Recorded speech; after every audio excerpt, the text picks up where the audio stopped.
Equity is something that I believe most people don't truly understand.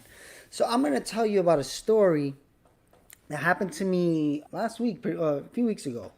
I was in the Dominican Republic setting up a property that I purchased to rent as a hotel. And I had a young guy working for me. When I say young, he was 30, but he was working for me. He lives in the Dominican Republic, and I was paying him about 10 times what he makes a day, right? To work with me for a week to set up my property. So while I'm doing that, for the first few days, there was no air conditioner.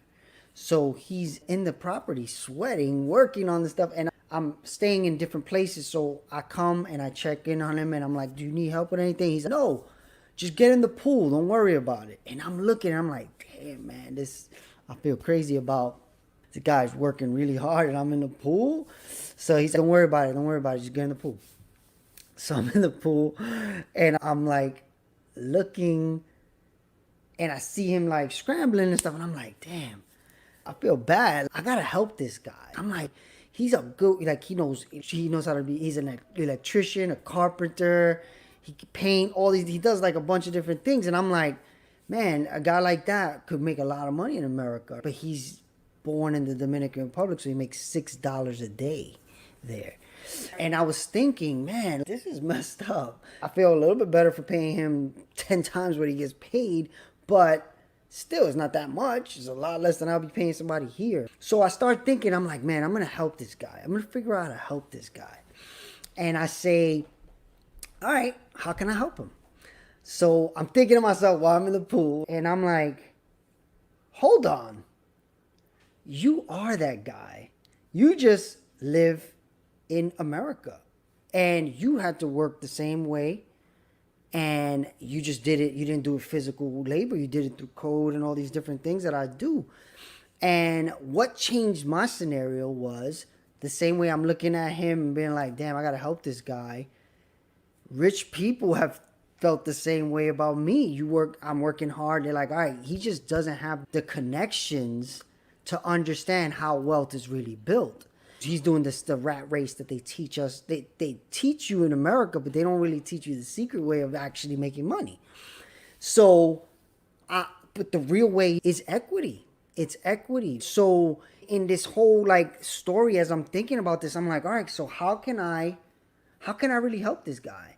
And in that moment, I'm like, wait, I am that guy. But what changed for me is rich people were willing to give me equity, right?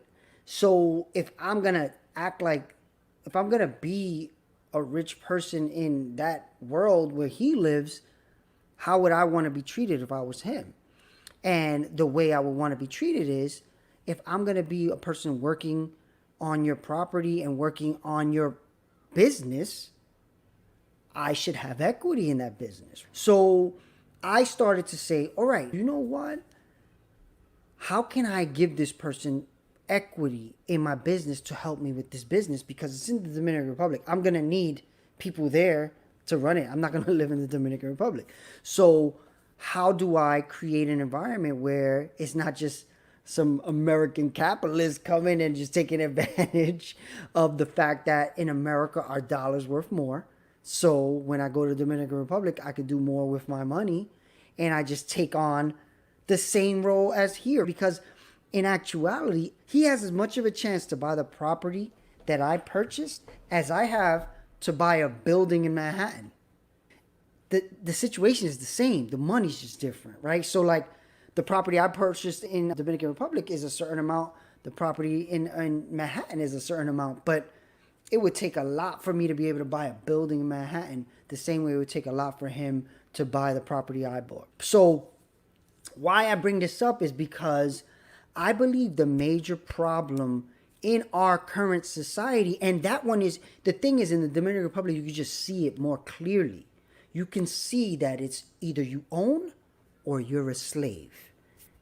There's no other option. You're either an owner of equity in something, a business, property, or you work for the people that own the things. And what happens is, in a time like right now, you are you are basically at their mercy. So he was making, like I said, he's making $6 a day, working 7 days a week for a property. He took his vacation to work for me for the time I was there because I was gonna pay him so much more. And that's something I would have did at his age, no doubt about it. I'll do it right now. But how do you change this? How do you change this? And the way to change it is start thinking about, how do you give equity? How do you give equity to people that work with you? So then I think of a second story that I was lucky enough to get to witness with my own eyes again. And it's probably why I think about stuff like this. I don't even remember. I think 3 years now. MIT has a nonprofit in the Bronx that they support. It's called BCDI. And I had gone to a meeting about how technology is going to change the economic situation in diverse populations. So like in a place like the Bronx, I believe technology could be the way that the whole community could come up. So I went to a meeting, I talked my ish, and I left. And people from MIT were in the meeting. So then I get a call the next week. They were like, hey Miguel, we really like what you brought to the meeting. We're planning a trip to send people to Mondragon, Spain, so they can see this community called Mondragon. And I'm like, okay. And they were like, yeah, we want you to go. And I'm like, so you're going to pay for me to go there? Oh, yeah. All expenses paid. We just want you to go, see this town in Spain, speak to everybody there, and figure out how you could bring back what they do to the Bronx.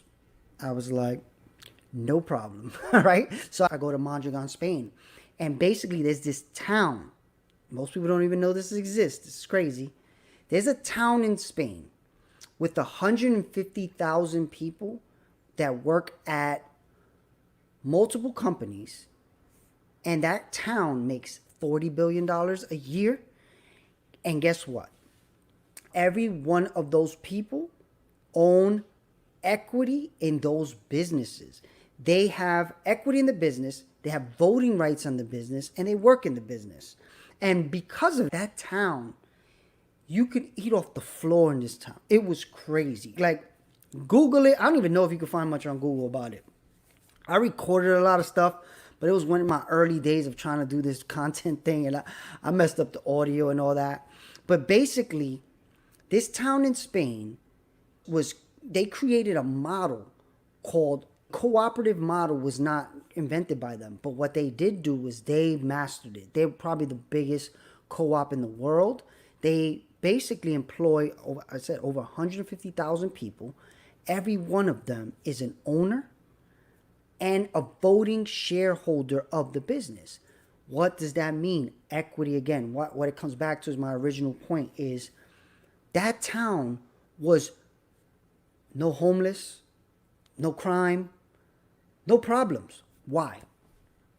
Because those people own that town.